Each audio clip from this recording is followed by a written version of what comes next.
New at 5 tonight, a mysterious pattern of symptoms among children now raising some alarm. It's been linked to dozens of children around the United States. Several hospitals have already reported similar cases of what doctors are now calling pediatric multi-system inflammatory syndrome.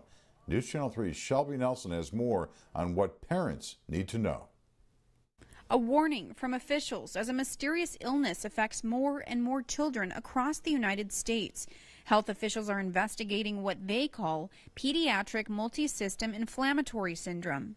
This presents as an inflammation of the blood vessels. Saturday, New York's Governor Andrew Cuomo said at least 3 children in New York died as a result. In many cases, children did not have respiratory issues.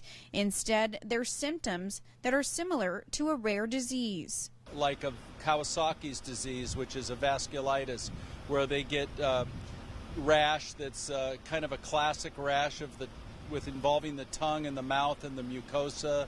They can get coronary artery inflammation. Other symptoms change in skin color and chest pain. Hospitals in at least 6 states have reported seeing similar cases.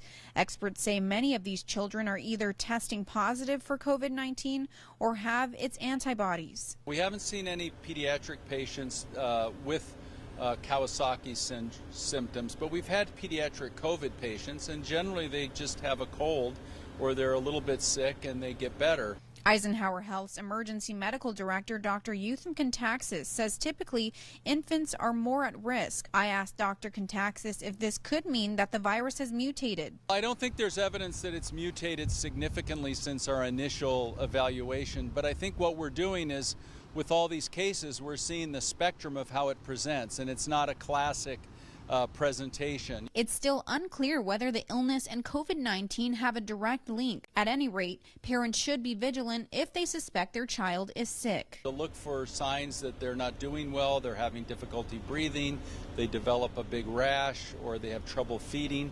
All the same things we warn parents about with regular illnesses. Shelby Nelson, News Channel 3.